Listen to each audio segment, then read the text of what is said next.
Kaya nga, isipin mo to, sa sobrang pikon niya, hindi nga niya alam ang pinag-usapan namin doon sa unang interview namin kay Bantag. Hindi niya nga alam yung pinag-usapan namin. And yet, nag-react siya. Feeling niya kasi, inaaway na naman siya ni Bantag. Di ba? Actually, nakita na ho natin yung pagiging ganyan ni Remulla pati doon kay sa issue ni Tebes. Eto kasi si Tebes, sinayawan ba naman budots? Kita mo naman yung katawan ni Tebes, kahit medyo may edad na. Hindi, alam mo, kahit pa paano, yung mga ganyang edad, usually mga malalaki na tiyan yan eh. Ay, sandali. Linawin ko. Di ko pinapatama si Remulla sa laki ng tiyan. Pero ganun no eh. Hindi ba totoo? Si Tebes kahit matanda na ho yan, yung pormahan pa niya na alam mo naman medyo bata-bata pa datingan. Sabay sinayawan. Si Remulla, ayun, galit. Dahil sa pagsayaw niya, ginawa na siyang erorista. Ang bira, oo. Inom muna tayo ng 7-Eleven na kape, ha? Masarap po ito, ha? Grabe.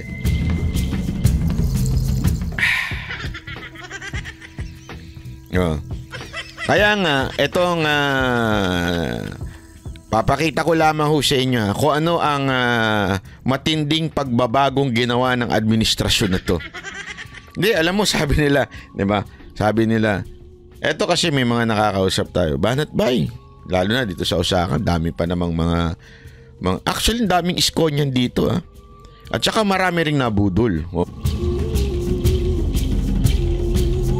Ayun. Bumalik. Naglag na naman. Buti na lang, bumalik. Ito na. Yan na. Ayan na.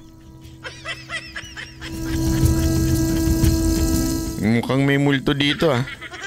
Sinasabot tayo, naabot tayo ng dito na. Hindi, meron tayong mga nakausap dito. Tapos ang sabi nga nila, alam mo, Banat Bay, parang wala namang pagbabago, sabi nila. Ganun, may mga ganun. Parang wala namang pagbabago nangyari. Akala talaga namin magbabago na. Patuloy-tuloy na ang pagbabago. Alam mo, eto ako, naniniwala pa rin ako na meron talagang pagbabago pa din. Wag naman po natin sabihin na walang pagbabago. Meron nung pagbabago ang nagaganap sa Pilipinas. Actually, ito ang isa sa matinding pagbabago. Dati, ito ang kanilang statement. Pag-aaralan ng Department of Justice. Ay, sorry. Ito pala, ha. Wala silang gagawin dito. Wala silang kinalaman sa atin dito. At anong gagawin nila? Papasukin nila tayo? Gusto ba nilang pasukin tayo bilang isang kolonya na naman? Yan. Yan ang dating statement ni Remulla. Nung napahiya siya kay Pangulong Duterte at medyo naging critical na si Pangulong Duterte, na iba ng statement. Nagbago. Di ba? Nagbago. Ito yung dati. Ito, play uli natin yung dati. Wala silang gagawin dito. Wala silang kinalaman sa atin dito. At anong gagawin nila? Papasukin nila tayo? Anong gagawin nila? Alam mo, pag si Remulla nagsalita, parang siga sa kanto. Anong gagawin nila? Gagawin na naman tayong kolonyal. Sasakupin tayo, ha? Gusto ba nilang pasukin tayo bilang isang kolonya na naman? Kita mo, yan ang statement niya nun. Sabi ko sa inyo, may pagbabago Ito, pagbabago. Pag-aaralan ng Department of Justice ang panawagan ng Makabayan Bloc na payagan ang International Criminal Court na pumasok sa bansa para imbestigahan si dating Pangulong Rodrigo Duterte. Nagugat ang panawagan ng Makabayan Bloc matapos na ihayag ni dating Pangulong Duterte. Isipin nyo ito, ha. Maniniwala ba kayo? Ito, sige. Maniniwala ho ba kayo na kaya papapasukin o kaya pag-aaralan o kaya ikukonsidera na ng gobyerno na ito papasukin ng ICC dahil sa complaint ng Makabayan Black? Hindi, ako teretsuanan tayo, totohanan lungo tayo. Sa tingin nyo, yun ang dahilan kung bakit papayagan na o pag-aaralan o ikukonsidera na na ipapasukin ng ICC? Hindi ho, kalokohan. Isang malaking kalokohan. Bakit ho kanyo? Tinamaan ho talaga ang ego ni Remulla. Dahil doon sa pagtatanggol ni Pangulong Duterte sa kalayaan na pamamahayag ng mga vloggers, ng lalong-lalo ng Banateros Brothers, tinamaan ang ego nitong matandang to si Remulla. Yan ang totoo dyan. Pangalawa, siguro, dahil nga na nakikita na kinokontra na ni Pangulong Duterte ang gobyerno na to, ayan na, sinisimula na nila talagang gipitin si Pangulong Duterte. Sabi ko naman sa inyo ewan ko, kayo ho ba bilang mga dati ko pang taga-subaybay at nanunood dito sa Banatbay Live, tanungin ko kayo, di ba sinabi ko na sa inyo yan? Sinabi ko na sa inyo na katarantaduhan yung statement na yan. Kahit nung noong panahon pa yon, sabi ko wag kayo maniwala dyan sa statement na yan na hindi pa papasukin ng ICC. Alam mo, dami nagtawag sa akin doon na fake news daw ako ha. Oo. Naalala nyo nun? Diba ang dami nagsabi, hindi, fake news ka, Banatbay, hindi naman totoo yan. Kita mo, linaw na sinabi ng administrasyon na ito. Hindi na ba papasukin yung ICC? Sabi ko, wag kayong magpaninlang, wag kayong tatanga-tanga. Maniwala kayo sa hindi. Eto na, ayan ano lang yan, daldal lang po yan, hindi totoo yan. Sabi ko sa inyo, yung ICC issue na yan, hindi yan tuluyang papatayin o ika nga yung issue na yan hindi yan talagang totaling iiwan ng gobyerno na to. Yan ang gagamitin pang-blackmail sa ating Pangulong Duterte. Yun ang totoo. Diba? Ayaw niyo maniwala. Sinabi ko na sa inyo yan noong simula pa lang ng administrasyon nito. Sinabi ko na sa inyo gagamitin yan bilang pang-blackmail o di kaya pangharas. Kasi tandaan ninyo, pag yan pumasok, kasi eto simple lang naman po yung ICC na yan Yung ka-ICC na yan, walang kapangyarihan yan. Walang huyang kakayanan para mag-execute ng kanilang desisyon. The only way to execute yung magiging desisyon ng ICC kung makikipag-coordinate ang gobyerno. Kasi ang kanilang police power, hindi naman pwede sila magpapasok ng mga banyagang pulis dito para dakpin si Pangulong Duterte. Walang ganun. Di ba? Hindi pwede yun. Ang pwedeng gawin, sabihin ng ICC, ito ang aming desisyon. Nakitaan namin na guilty si Duterte. Ganyan-ganyan. So, uutusan o hihingin ng tulong ng ICC sa DOJ. Tingnan nyo na dakpin, arestuhin si Duterte. Sabi ko sa inyo di ba? Sinabi ko na yan ayaw nyong maniwala Dami nagsabi sa akin, masyado ka namang Banatbay. Maniwala kayo sa hindi. Naisip ko na yan noon pa kasi alam ko darating ang panahon magsasalita si Pangulong Duterte at hindi makakatiis. Alam mo, knowing the president, ang Pangulong Duterte politiko yan. Sumasakay lang yan sa simula. Pero mananaig pa rin po ang makabayan sa kanya, sa kanyang puso. Mananaig pa rin po yan. So darating ang panahon, magsasalita yan sa mga hindi magagandang isyung nakikita niya. Sinabi ko na yan noong una pa lang. At because of that, sigurado ako na gagawa ng paraan o gagawa ng butas itong gobyerno na ito para gibitin si Pangulong Duterte. Ang tanong, papayag ho ba kayo? Hindi ko papayag. Hindi yung totoo at wag daw tayo maglokohan. kayo po ba ay papayag na eventually, kunwari, ipa-aresto ng ICC si Pangulong Duterte through this government? Papayag ba kayo? Ha? Hindi ako papayag. Isa ako sa talagang papalag dito. 'Di ba? Sabi nung iba, kailan ba ang people power? Gusto niyo people power? Oh. Gusto niyo ba ng people power? Sige, nagtatanong ako sa inyo. Sino ho dito ang gusto na ng people power? Sige nga, magkadiretsuhan tayo. Sino dito ang gusto ng people power na? Sige na, itaas niyo yung kamay niyo. Antayin ko sagot niyo. Okay? Sino dito ang gusto na ng people power? Itaas nyo na nga kamay nyo, tingnan ko. Habang umiinom ako ng kape, itaas nyo kamay nyo ha, para magkaalaman. Sige na. Ayan. Ayan ang mga tao nagsasabing gusto na ng people power. Okay. Ang tanong, tanong. Kung gusto nyo na ng people power, yung mga nagtaas ng kamay, kayo ho ba nag-like na? O nag-share na? Kasi mamaya, yan ang problema sa atin Gusto natin ng people power, gusto natin maging aktibo, pero pag may mga ganitong mensahe na para sa bayad, hindi niya kayo nagla-like. Paano tayo ano niyan? Bira, naglolokohan lang tayo nito Di ba? Yan ang problema sa atin Pagka, lalaban ako. Protektahan ko si Pangulong Duterte. Pero nung huli na, di magising. Mamaya pa ako, may ginagawa pa ako. Busy ako Di ba? Alam mo, narinig ko na yan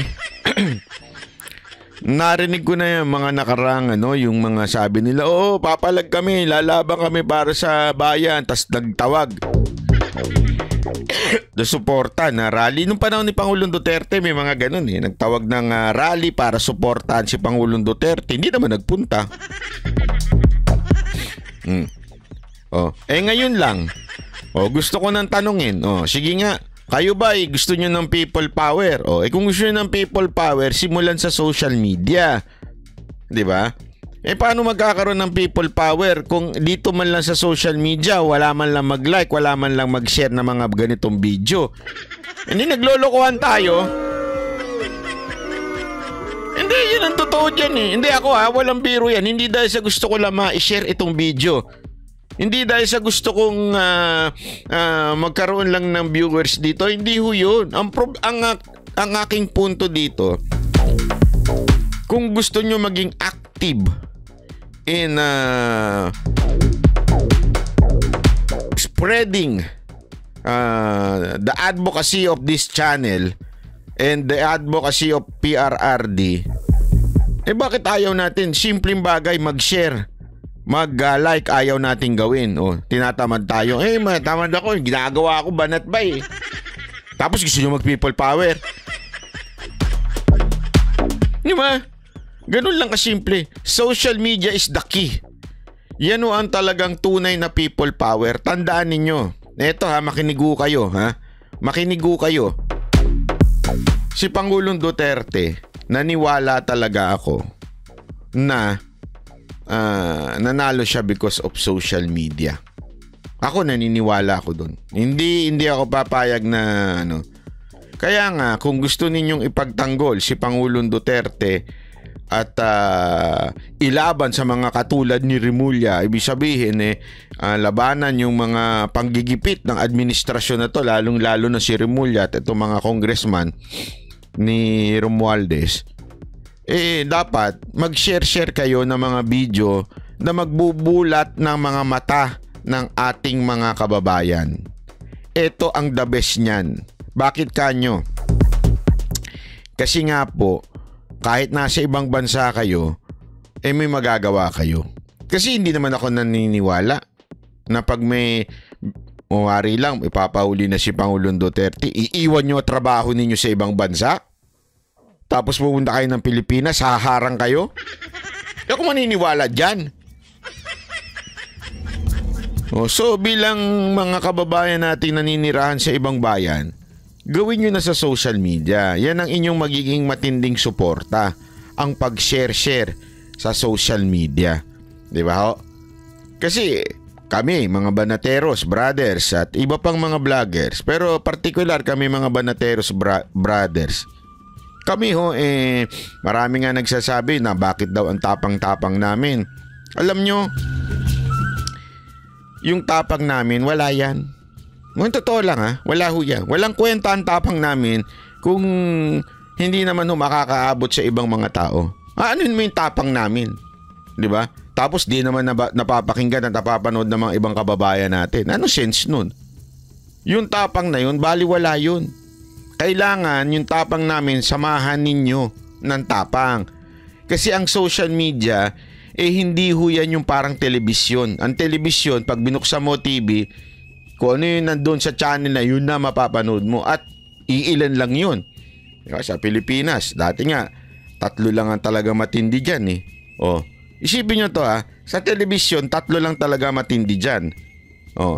Nawala pa isa, so 2 na lang ang talagang matindi ngayon. Di ba? Sa social media, napakarami. So, kailangan intentional ang pagpapakalat ng balita sa social media. Magagawa lang po yan through sharing, di ba? Sending the videos, liking. Kasi pag nila-like nyo, hindi yan ay lalabas. Ibig sabihin po niyan, lalabas po yung algorithm. Makikita ho nila yung channel na Banat Bay at mga videos natin sa mga kaibigan ninyo. I-recommend ika nga. So, importante yun. Kaya kayo kinukulit ng mga moderator dito. Sa isang TV interview, ang umano'y paggamit nito ng confidential funds para pondohan ang kontrobersyal na war on drugs sa panahon ng kaniyang termino. Pero ayon kay Justice Secretary Boying Remulla, kinakailangan pang pag-aralan ang legalidad at jurisdiksyon ng ICC na mag-imbestiga sa Pilipinas. Taong 2018 pa. Ayun, sabi nito, anong pwedeng gawin naming mga wala sa Pilipinas? Yun na nga simple lang social media, support. Ako, hindi ho sa inihingi ko ang suporta ninyo sa Banateros Brothers. Ako si Coach Oli tsaka si Boss Dada. Dahil ever since tumayo po kami para kay Pangulong Duterte. Hindi po kami umalis. Nagyorme po kami kasi nag-isko kami kasi we have to choose kung sino yung that time na pinakamalapit somehow sa leadership ni Pangulong Duterte. As a matter of fact, ito lang ang sinabi ko, di ba? Paulit-ulit ko na sinabi sa inyo yan. Ako, humingi ako ng advice nun kay Pangulong Duterte. Maniwala ho kayo sa akin. Hindi ho nagbigay ng sagot, direktang nagsagot si Pangulong Duterte sa akin. Hindi ho siya dumirekta ng sagot. Hindi niya sinabing, wag mo iboto to, eto boto mo. Walang ganun sinabi just to be clear. Pero, sa kanyang pahiwatig, nakabuo ako ng pag-iisip na ito ang pinakamalapit si Isko nun. Pero hindi kami umalis. At sabi ko nga sa kanya nun sabi ko, Mr. President, just say the word, susuportahan ko ito si Marcos. Sabi ko sa kanya. Marami siyang sinabi sa akin. Hindi ko na lang sinuportahan. Hindi, walang biro. Hindi ako nagbibiro. Kukontra ba naman ako kay Pangulong Duterte? Kung matatandaan nyo nun, di ba? Yan yung mga panahon na malapit na yung kampanya, yung filing ng candidacy, madalas akong nagpupunta doon. Di ba? Kasi nga po, gusto kong makasiguro kung sino talaga. Kasi siyempre, pagkakatiwalaan ko yung intelligence o yung mga alam ni Pangulong Duterte na hindi alam ng mga mamamayang Pilipino. 'Di ba? Siyempre mas may tiwala ako sa kanya. Ang dami niya kinuwento. Gulat ako. Hindi, walang biro. Nagulat talaga. I don't have the authority to say it here. Pero nagulat ako. Yun lang masasabi ko. Kaya ako pinili si Isko. Sabi tuloy ni Jade, sino nag-utos kay Remulla? Ako, maaaring yan. Ako sa tingin ko, as of now, ano niya yan. Ayoko naman kasi magbintang na utos ni Ma'am, utos ni Marcos. Hindi, ako I don't think so. As of now. feeling ko talagang pikon lang ho si Remulla. Madali ho kasi mapikon yan eh. Knowing him from through other people, pikon daw ho talaga yon. Pag nakantil mo, dumadaldal. Yung sumasatsat, biglang lalabas sa television, magpe-press con, ganun daw yun. So feeling ko talaga, napikon lang siya doon sa ginawa ni Pangulong Duterte pagtatanggol sa freedom of speech ng mga vloggers. Ayoko nga sabihin pagtatanggol lang ng Banateros. Hindi, ng buong mga freedom of speech per se. Yun na ho ang pinagtanggol ni Pangulong Duterte. Magsumite ng notice ang Pilipinas para kumala sa ICC Rome Statute matapos na buksan ng ICC prosecutor ang preliminary investigation laban kay dating Pangulong Duterte na may kaugnayan sa umano'y mga paglabag sa karapatang pantao. Naging opisyal naman ang withdrawal ng Pilipinas sa ICC taong 2019. Yan, kita nyo na. Ang laki ng pagbabagong ginawa, ano? Yan ang pagbabago. Sabi ko sa inyo, may pagbabago eh. Uy, Tita Liza, maraming salamat. Laging replay. Napapag ko sa'yo dahil late ka na mag-live kaya pangkape sa 7-Eleven. Uy, sarap niya. Pangkape na yan at saka pang smoothies. Sarap ng smoothies dito. Napanood nyo ba yung video ko? Sino nakapanood ng video reel ko niyan? Alam mo, grabe ayoko na mag-comment. Japan na naman ang pag-uusapan natin. Hindi kasi grabe ho eh. Sa 7-Eleven nila, mantakin mo may press vegetable at saka press fruits na pwede mong igawing smoothies. Saka nakakita ng gayon. Di ba? Saka nakakita ng gayon na convenient store. Di ba? Malupit. Sa Pilipinas, convenient store natin, pritong manok, spam, mahabang hotdog. May Paris ba dyan? Sus, boss dada. Hindi pwede yung mga Paris dito. Meron dito yung yakiniku, mga ganyan. Sarap. Mga press na oyster. Grabe, dami kong nakaing oyster ngayon. Sumakit ang julo ko Kay Ma'am Mocha ko napanood. Ba't kay Mocha mo pinanood? Sa akin mo panoorin. Joke lang po, joke lang. Anyway, yun na nga. Eto pa. Pag-usapan naman natin to.